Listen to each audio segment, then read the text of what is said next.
হয়তো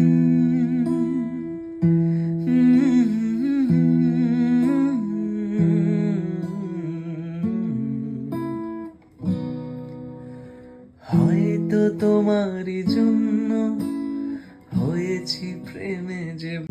গত বছরের মতো এবছরও কিন্তু চাঁদ রাত থেকে ব্লগটা শুরু করছি। Hello everyone, welcome to our another blog. By the way, সবাইকে ঈদের অনেক অনেক শুভেচ্ছা, ঈদ মোবারক। গত বছর আমি ঈদের ব্লগ শেয়ার করেছিলাম, তো ভাবলাম এবছরটা আমরা ঢাকাতে আছি, তো আপনাদের সাথে একটা ছোট্ট ব্লগ শেয়ার করি। আর গত ভিডিওতে অনেকেই কমেন্ট করেছেন যাতে আমি ঈদের একটা ব্লগ শেয়ার করি আপনাদের সাথে। আপনারা যে আমাদের ব্লগগুলো এত পছন্দ করেন, এটা দেখেও ভালো লাগে। তো চাঁদ রাত যেহেতু মেহেদি তো পড়তেই হবে একটু, আর ঈদ বলে কথা, বসে গেলাম বিকেলবেলা একটু মেহেদি পরার জন্য। প্রতি বছর আমি নিজেই নিজেকে মেহেদি পরাই, আর আমার আসলে এরকম কাছে কেউ নেই যে যার কাছে গিয়ে একটু মেহেদি পরবো। তো আমি নিজে যতটুকু পারি ওইভাবেই হচ্ছে মেহেদিটা পরা ট্রাই করি। অবশ্যই আমি ফোনে একটা ভিডিও বের করে নেই যে কোন ডিজাইনটা আমি আসলে দিতে চাচ্ছি, তো সেভাবেই হচ্ছে আমার মেহেদিটা দেয়া। আর এবছরও কিন্তু মেহেদিতে অনেক সুন্দর একটা রং এসেছে। মেহেদি পরলে হাতগুলো এত সুন্দর লাগে, আমি বারবার করে দেখতেই থাকি। এর পরের দিন মানে ঈদের দিন সকাল থেকে আবার হচ্ছে ভিডিও শ্যুট করা শুরু করলাম। সকালবেলা উঠে আমাদের বেসিক যে কাজগুলো থাকে ওগুলোই করে নিচ্ছি। বিছানাটা খুব সুন্দরভাবে হচ্ছে একটু খুঁচিয়ে নিলাম। এই কাজটা করে নিলে মনে হয় বাসার অর্ধেক কাজ হয়ে গেছে। তারপরে যাব রান্না বান্না করতে। তার আগে আমার হাজব্যান্ড বললো যে আমাকে 1 কাপ চা বানিয়ে দাও। তো আমি যেহেতু সকালবেলা চা খাই না, তো ওর জন্য হচ্ছে 1 কাপ চা বানাতে চলে আসলাম। আর আমি এখানে দাঁড়িয়ে দাঁড়িয়ে ভাবছিলাম যে মেহেদি তো দিয়েছি গতকালকে রাতেই, কিন্তু আজকে রান্না বান্নাতে হয়তো বা আমার মেহেদির অর্ধেক রঙই উঠে যাবে পানি ধরতে ধরতে। তো এটা নিয়েই ভাবছিলাম, আর একটু ভিডিও করে রাখলাম যে হাতটা এখন কত সুন্দর লাগছে। আর বিকেলের দিকে দেখা যাবে যে হাতের অর্ধেক রং ধুয়ে গেছে পানিতে। তো যাই হোক, এই হচ্ছে ওর জন্য 1 কাপ চা বানিয়ে নিলাম। আর সকালবেলা এরকম চা খেতে কার কার ভালো লাগে, বিশেষ করে দুধ চা। আমি আমার বাসায় সবসময় এভাবেই চা বানাই, আলাদা করে চায়ের লিকারটা বানিয়ে নেই। মানে চা পাতাগুলোকে অনেকক্ষণ ধরে হচ্ছে ফোটাই, তারপর এখানে 1 চামচ চিনি আর 1 চামচ দুধ দিয়ে এই তো খুব শর্টকাটে 1 কাপ চা বানিয়ে ওকে দিলাম খাওয়ার জন্য। আর তারপরে আমি চলে আসলাম একদম সোজাসুজি রান্নাঘরে। আর এখন হচ্ছে আমি ঈদের জন্য রান্না বান্না শুরু করব। আজকে পোলাও রান্না করব, রোস্ট রান্না করব, আর হচ্ছে গরুর মাংস রান্না করব। তো আমি সকালবেলা উঠে হচ্ছে সব মশলাগুলো ডিপ ফ্রিজ থেকে নামিয়ে নিয়েছি। রান্নাবান্না শুরুর আগে আমি সবকিছু হাতের কাছে হচ্ছে রেডি করে নেই, এতে করে আমার অনেক সুবিধা হয়। আর এখানে একটা ব্রয়লার মুরগি আনা হয়েছিল গতকালকে, ওইটাই হচ্ছে আমি খুব সুন্দরভাবে ধুয়ে পানি ঝরাতে দিলাম। আর অল্প একটু গরুর মাংস বের করেছি, যেহেতু ঈদের দিন সব বাসাতেই কম বেশি গরুর মাংস রান্না করা হয়, তো ভাবলাম আমরাও অল্প একটু রান্না করি। আর আজকে কিন্তু আমাকে হেল্প করার মতো কেউ নেই, কারণ আমার হেল্পিং হ্যান্ড হচ্ছে মুসলিম, তো সে হচ্ছে তার গ্রামের বাড়িতে গেছে ঈদ করতে। আর এদিকে কিছু পটলও কেটে নিয়েছি, কারণ পোলাওর সাথে আমাদের বাসায় সবসময় হচ্ছে পটল ভাজি করা হয়, এটা আমাদের সবার খুব পছন্দের, বিশেষ করে আমার হাজব্যান্ডের অনেক পছন্দ। তো তারপরে সকালবেলা যেহেতু আমরা এখন পর্যন্ত নাস্তা করিনি, তো ভাবলাম প্রথমে হচ্ছে সেমাইটা দিয়ে আজকে রান্না বান্না শুরু করি, যেহেতু ঈদ মানেই আমাদের মাথায় প্রথমেই আসে সেমাইয়ের কথা। তো আমি যেভাবে সেমাইটা রান্না করি সেটাই আপনাদের সাথে শেয়ার করছি। এখানে প্রথমে একটা কড়াইতে আমি একটু ঘি দিয়ে তারপর হচ্ছে বাদাম আর হচ্ছে কিশমিশও দিতে পারেন চাইলে, আমি যদিও এখানে কিশমিশ ইউজ করিনি। তো এটা একটু ভেজে নেই, এতে করে ঘিয়ের একটা সুন্দর ফ্লেভার বের হয়। এখানে আমি 2 ধরনের বাদাম দিয়েছি, আর বাদামগুলোকে কুচি করে তারপর হচ্ছে আমি ঘিয়ের মধ্যে ভেজে এখন যে পাত্রে আমি সেমাইটা রাখবো সেই পাত্রেই ঢেলে রাখবো। তারপর ওই সেম কড়াইতেই আমি হচ্ছে এখন দুধটা জাল দিয়ে নিব। আজকে আমি সেমাইটা রান্না করব প্রাণের লিকুইড মিল্ক দিয়ে। আপনারা চাইলে যে কোনো ধরনের পাউডার দুধ কিংবা হচ্ছে লিকুইড দুধ ইউজ করতে পারেন। তারপর আমি যেটা করব, এই লিকুইড দুধের মধ্যে প্রায় 3 টেবিল চামচের মতো আমি গুঁড়া দুধ দিয়ে দিব। এটা হচ্ছে ডানোর যে প্যাকেটটা আছে সেই ডানো মিল্ক পাউডার, আমি এখানে 3 টেবিল চামচ দিয়ে দিচ্ছি। এতে করে কি হবে, আপনার সেমাইটা খেতে আরও বেশি ভালো লাগবে, একটু ঘন হবে। আর তারপরে দিয়ে দিচ্ছি প্রায় 3-4 চামচের মতো চিনি, যেহেতু সেমাইটা একটু মিষ্টি হলেই খেতে ভালো লাগে। সব কিছু দেওয়ার পরে আমি লাস্টে যে কাজটা করছি, এখানে আরও 1 টেবিল চামচের মতো ঘি দিয়ে দিচ্ছি।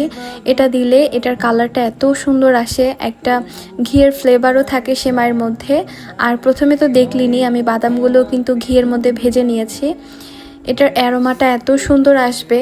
আপনারা তো সবাই কম বেশি বাসায় সেমাই রান্না করেন, কিন্তু এইভাবে একবার সেমাই রান্না করে দেখবেন। সেমাইটার লুকটা যেমন সুন্দর আসবে দেখতে, তেমনি খেতেও অনেক বেশি মজার। আর এরপরে আমি দিয়ে দিব একটা এলাচ আর হচ্ছে একটা দারচিনি। এটা কিন্তু আমি চাইলে শুরুতেও দিতে পারতাম, কিন্তু আমি সবসময় যখন দুধে বলক উঠে আসে তখন হচ্ছে আমি এটা দিই, যাতে করে সেমাইতে অনেক বেশি এলাচের গন্ধ না আসে। কারণ অনেকেরই কিন্তু এই গন্ধটা পছন্দ না, যার জন্য এটা আমি একদম লাস্টের দিকেই দেই। সেমাইয়ের জন্য দুধের মিশ্রণটা আপনি যত ভালোভাবে রেডি করে নিতে পারবেন, আপনার সেমাইটা কিন্তু তত বেশি মজার হবে। আমি কিন্তু এই পর্যায়ে চুলাটা বন্ধ করে দিয়েছি। তারপরে দিয়ে দিচ্ছি সেমাই। এটা আপনারা আপনাদের পরিমাণ মতো দিবেন। যদি একটু ঝোল খেতে চান সেক্ষেত্রে অল্প দিবেন, আর যদি একটু ঘন মানে থিক চান তো সেক্ষেত্রে একটু বেশি পরিমাণে দিবেন। আমার কিন্তু একদম পাতলা সেমাই খেতে ভালো লাগে না, তো আজকে এর জন্য আমি একটু বেশি পরিমাণে দিয়েছি। এই সেমাইটা হচ্ছে রুটির সাথে খেতেও ভালো লাগে, এছাড়া মুড়ির সাথে খেতেও ভালো লাগে। আপনারা ট্রাই করেছেন কিনা আমি জানি না। তো যাই হোক, এখন হচ্ছে যে পাত্রে আমি বাদামগুলো ভেজে রেখেছিলাম সেখানে হচ্ছে আমি সেমাইটা ঢেলে নিলাম। আর দেখেন সেমাইটার উপরে ঘি দেওয়ার কারণে একটা সুন্দর রং চলে এসেছে। তো এখন হচ্ছে এটাকে একটু ঠান্ডা হতে দেব, তারপর হচ্ছে আমরা একসাথে সকালবেলা সেমাই দিয়ে আজকের দিনটা শুরু করব। আর ওইদিকে হচ্ছে আমার বড় ভাই মানে দাদা ফোন দিয়েছিল, তো বলল যে বাসায় আসবে। আমি ওকে 3-4 দিন আগেই দাওয়াত দিয়েছিলাম ঈদ উপলক্ষে। তো ও ফোন দিয়ে বলল যে ও এখনই আসবে সকাল সকাল। তো আমি ভাবলাম তাহলে ও আসলে পরে আমরা একসাথে 3জন মিলে সেমাই খাবো সকালবেলা। আর এই যে এই লাচ্ছা সেমাইটাই কিন্তু আজকে আমি রান্না করেছি। সেমাইটা একটু ঠান্ডা হলে খেতে বেশি ভালো লাগে, এর জন্য আমি সব কিছু রেডি করে টেবিলে দিয়ে রাখলাম। ও আসার পরে আমরা সবাই একসাথে খাবো। আর তারপর আমি চলে আসলাম রোস্টের জন্য মুরগিটা ভাজতে।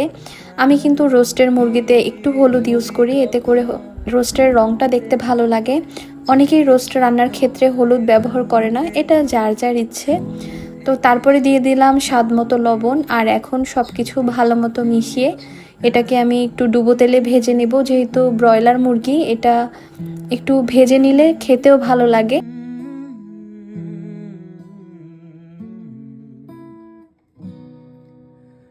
হয়তো তোমারই জন্য হয়েছি প্রেমে যে বন্য। যে কড়াইতে আজকে রোস্ট রান্না করব সেই কড়াইয়ের মধ্যে হচ্ছে আমি সয়াবিন তেল দিয়ে দিলাম একটু বেশি পরিমাণে। এরপরে হচ্ছে আমি রোস্টের পিসগুলো দিয়ে খুব ভালোভাবে এপিট ওপিট করে ভেজে নিব। এটা কিন্তু একটু সময় নিয়ে ভাজতে হবে, যাতে করে মুরগিটা খুব সুন্দর একটা রং আসে। আর খুব ভালোভাবে ভাজা হলে কিন্তু আপনার রোস্টটা খেতেও ভালো লাগবে। আজকে আমি রোস্ট রান্নার জন্য ব্যবহার করব রাঁধুনি যে রোস্টের মশলাটা আছে ওইটা। রাঁধুনি রোস্টের মশলাটার জন্য কিন্তু রোস্ট রান্না করতে একদমই সময় লাগে না। আমার মনে হয় যে কেউ এই রান্নাটা করতে পারবে। তো আজকে একটু ভিডিওটা ভালোভাবে দেখলে আপনারাও কিন্তু খুব সহজভাবে রোস্ট রান্না করতে পারবেন। তো এখানে আমি রোস্টের জন্য মশলাটা কষিয়ে নিচ্ছি। এখানে দিয়েছি আদা বাটা, পেঁয়াজ কুচি, তারপর হচ্ছে রসুন বাটা, কাজু বাদামের পেস্ট দিয়েছি 3 টেবিল চামচ, কাঁচা মরিচ, তারপর রাঁধুনি রোস্টের মশলা, আর দিয়েছি স্বাদমতো লবণ, একটু হলুদের গুঁড়া। এছাড়া গরম মশলা হিসেবে দিয়েছি এলাচ, দারচিনি, গোলমরিচ আর হচ্ছে তেজপাতা। তো এগুলো কিন্তু একদম পরিমাণ মতো দিতে হবে, আপনার মাংসের কোয়ান্টিটির উপরে ডিপেন্ড করে এই মশলাগুলো দিবেন। এছাড়া বাড়তি আমি কোনো ধরনের মশলা দিইনি। আর রোস্টে যদি একটু ঝাল পছন্দ করেন সেক্ষেত্রে হচ্ছে কাঁচামরিচের পরিমাণটা একটু বেশি দিবেন। তো এই তো রাঁধুনি রোস্টের মশলাটা দিলে আসলে বাড়তি অন্য কোনো মশলা দেওয়ারই দরকার হয় না, একটু আদা রসুন বাটা দিলেই হয়। আর এই মশলাটাকে খুব সুন্দরভাবে কষিয়ে নিতে হবে একটু সময় নিয়ে। তো ওইদিকে তো রোস্টের মশলাটা কষানো হচ্ছে এক চুলায়, আর আমি এদিকে চলে আসলাম গরুর মাংসটা মাখানোর জন্য। এখানে আমি আজকে কিন্তু গরুর মাংসটা হাতে মাখিয়ে রান্না করব। গরুর মাংস রান্নার ক্ষেত্রে আমি আদা বাটা, রসুন বাটা, পেঁয়াজ কুচি, হলুদের গুঁড়া, মরিচের গুঁড়া, জিরার গুঁড়া, ধনিয়ার গুঁড়া, তারপর হচ্ছে কাঁচা মরিচ, গরম মশলা, আর হচ্ছে সরিষার তেল। তো আজকে পুরো রান্নাটা কিন্তু আমি সরিষার তেলে করব, যার জন্য সরিষার তেল দিয়ে এখন আমি হাতে খুব ভালোভাবে মাংসটাকে মেখে 10 মিনিটের জন্য রেস্টে রাখবো।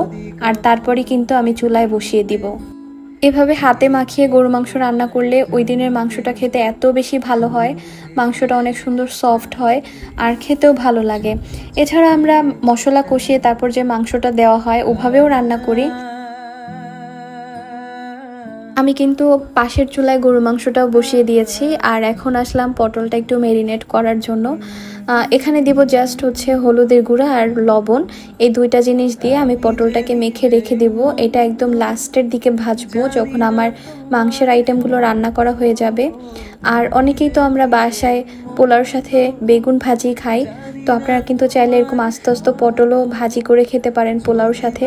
এটা একদম অন্য রকমের লাগে। আর বিশেষ করে পটলটা কাটার পরে ছুরি বা হচ্ছে বটি যেটা দিয়েই করেন না কেন ওইটা দিয়ে একটু ফালি করে দিবেন, যাতে করে ভেতরে একদম মশলাটা ঢোকে।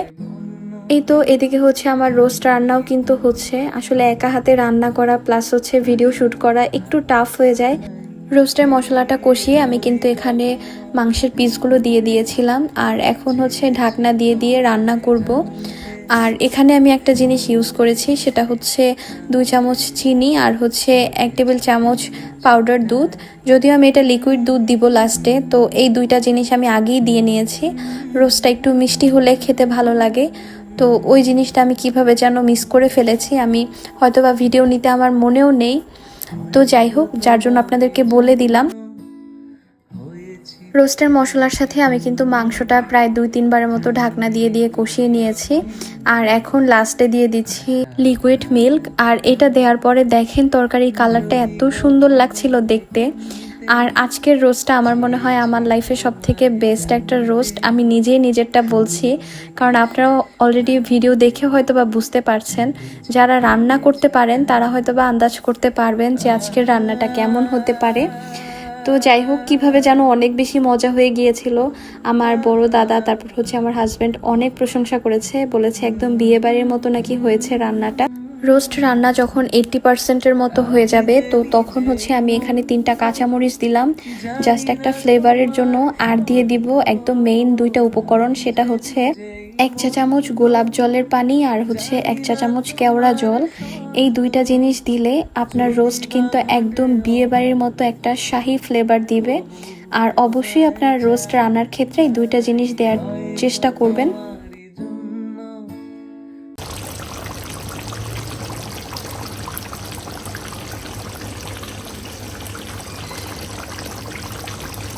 রোস্ট রান্নাটা শেষ, তো ভাবলাম এখন রোস্টের জন্য আর পোলাওর জন্য বেরেস্তাটা ভেজে আগে তুলে ফেলি।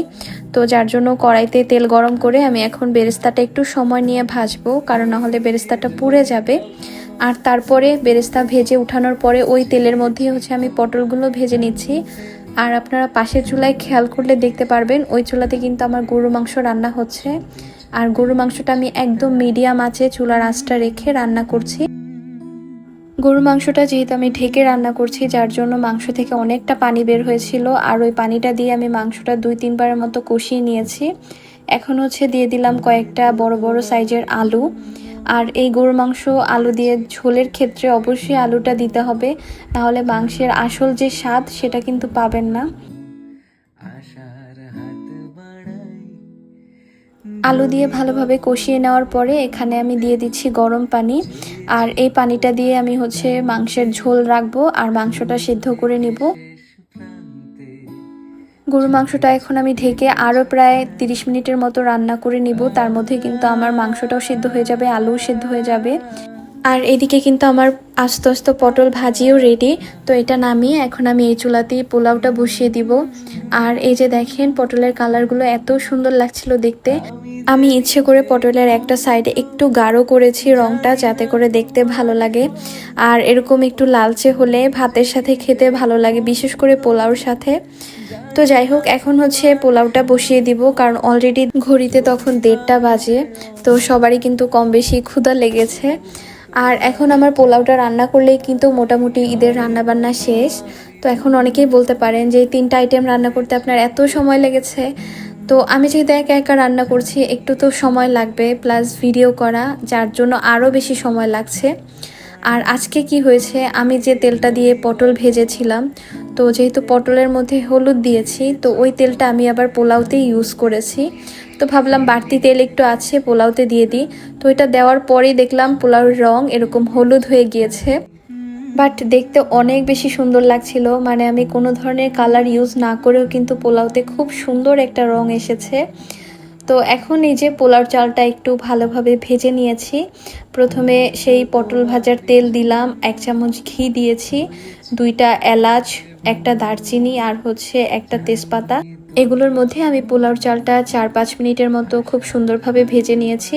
তারপর পরিমাণ মতো লবণ আর পানি দিয়ে আর লিকুইড মিল্ক দিয়ে আমি হচ্ছে পোলাওটা রান্না করে নিলাম। তারপর রান্নার শেষে রান্নাঘরটা খুব সুন্দরভাবে ক্লিন করেছি, যেটা আমি প্রতিদিন করি।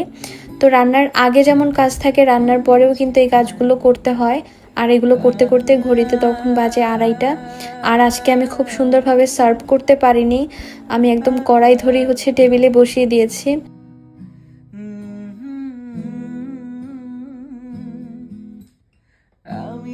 এই হচ্ছে আজকের আমার শাহী রোস্টের ফাইনাল লুক। আশা করি আপনারা লুকটা দেখে বুঝতে পারছেন রোস্টটা খেতে কতটা মজাদার ছিল। তারপরে এখানে আছে ঝরঝরে পোলাও। পোলাওটাও কিন্তু অনেক সুন্দর হয়েছে, কালারটা দেখতেও ভালো লাগছিল। আর এখানে ছিল গরুর মাংস দিয়ে আলু দিয়ে একটা ভুনা তরকারি, একটু ঝাল বেশি হয়েছিল বাট খেতে মজা ছিল। তারপরে ছিল সালাদ আর হচ্ছে পটল ভাজি। তো এই আইটেমগুলোই হচ্ছে আমি ঈদের দিনে রান্না করেছি, সব কিছু একদম একার হাতে।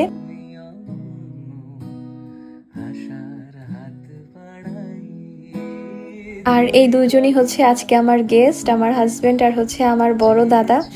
তো যাই হোক, একটু মজা করলাম আর কি।